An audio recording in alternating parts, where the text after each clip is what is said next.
जीवन बगिया ऐसी उलझी, फूल उगे कम कांटे ज्यादा, सिमटा जीवन डूबी सांसें।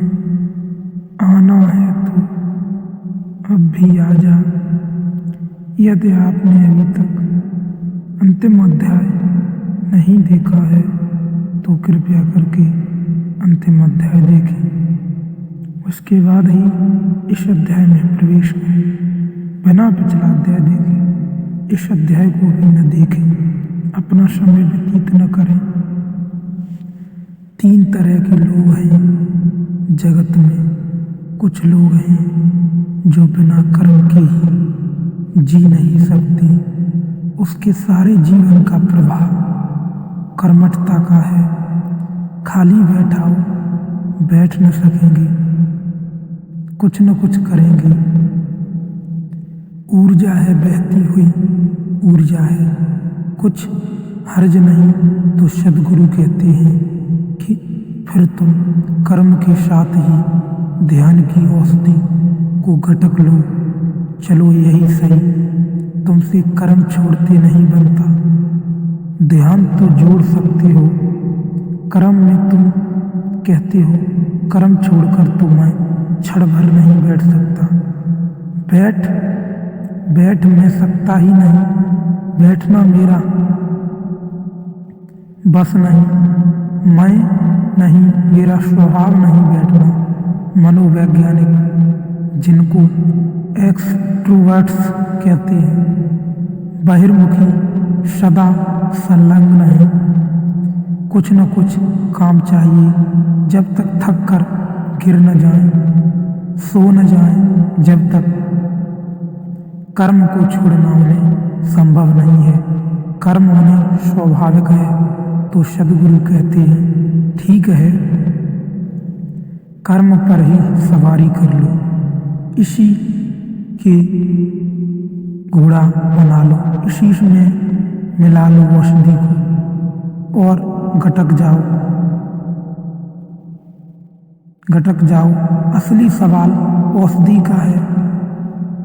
तुम ध्यानपूर्वक कर्म करने लगो। जो भी करो मूर्छा में मत करो, होश पूर्वक करो। करते समय जागे रहो।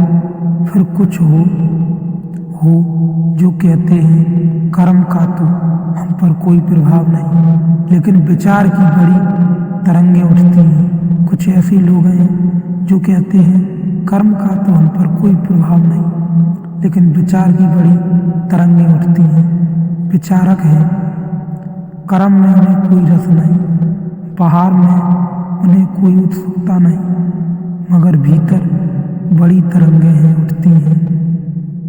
बड़ा कोलाहल है और भीतर वह क्षण भर को निर्विचार नहीं हो पाते। वे कहते हैं हम बड़े शांत होकर तो और विचार आते हैं। इतने वैसे नहीं आते जितने शांत होकर बैठकर आते हैं।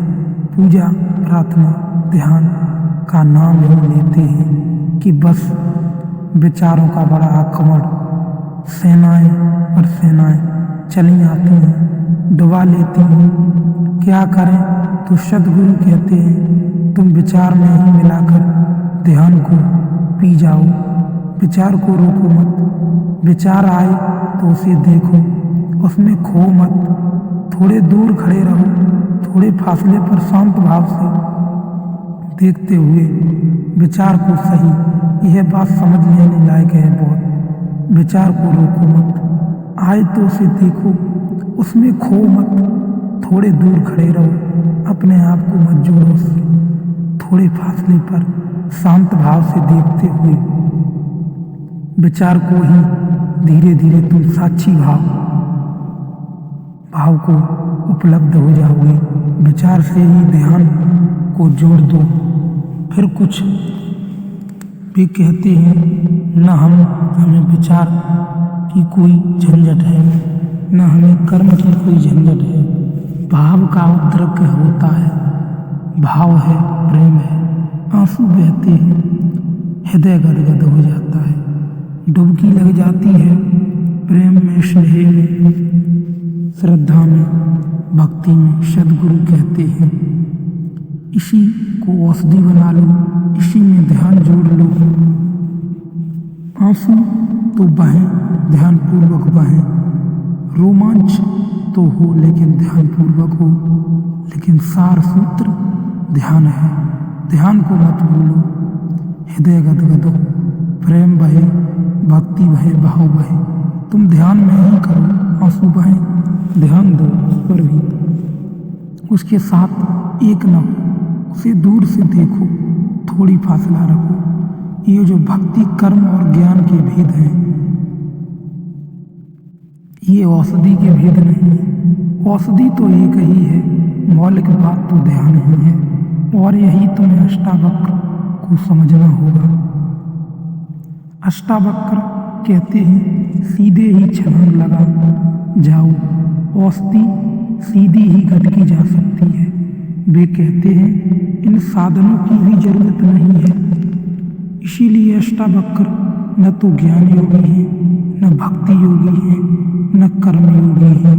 वे कहते हैं सीधे ही साक्षी में उतर जाओ, इन बहानों की कोई जरूरत नहीं है। यह औषधि सीधी ही गटकी जा सकती है।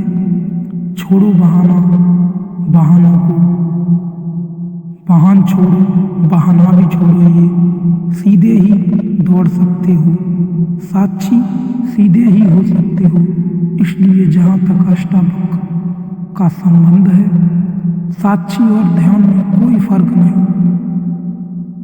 लेकिन जहाँ तक और पद्धतियों का संबंध है, साक्षी और ध्यान में फर्क है। ध्यान है विधि, साक्षी है मंजिल। दूसरी विधियों में अष्टावक्र के लिए तो मार्ग और मंजिल एक है। इसीलिए तो वे कहते हैं अभी हो जाओ आनंदित, जिसकी और मार्ग अलग है वह कभी नहीं कह सकता, जिसकी मंजिल और मार्ग अलग है वह कभी नहीं कह सकता अभी हो जाओ। वह कहेगा चलो लंबी यात्रा है, चढ़ो तब पहुँचोगे पहाड़ पर। अष्टावक्र कहते हैं आँख खोलो, पहाड़ पर बैठो, कहाँ जाना, कैसे जाना नहीं पूछते। अष्टावक्र के सूत्र तो अतिक्रांतकारी हैं। न तो ज्ञान, न तो भक्ति, न कर्म, तीनों ही इस ऊंचाई पर नहीं पहुँचते हैं। शुद्ध साक्षी की बात है। ऐसा समझो कि दवाई गटकनी तक नहीं, समझ लेना काफ़ी है, बोध मात्र काफ़ी है, सहारे की कोई ज़रूरत ही नहीं। तुम वहाँ हो ही। लेकिन ऐसा होता है कि कुछ लोग असमर्थ हैं इस बात को मानने में। लेकिन जिसने भी यह बात समझ ली कि दवाई समझ लेनी जरूरी है, अष्टावक्र की बात समझ लेना अत काफ़ी है। उससे ही तुम शुद्ध पूर्ण साक्षी भाव हो जाओगे एवं सत्य की यात्रा और नज़दीकी से समझ सकोगे। मुक्ति के क्षण करीब आएंगे। बह जाओ आनंद के साथ, परमात्मा के साथ एक हो जाओ। मुक्ति के भाव करीब आएंगे।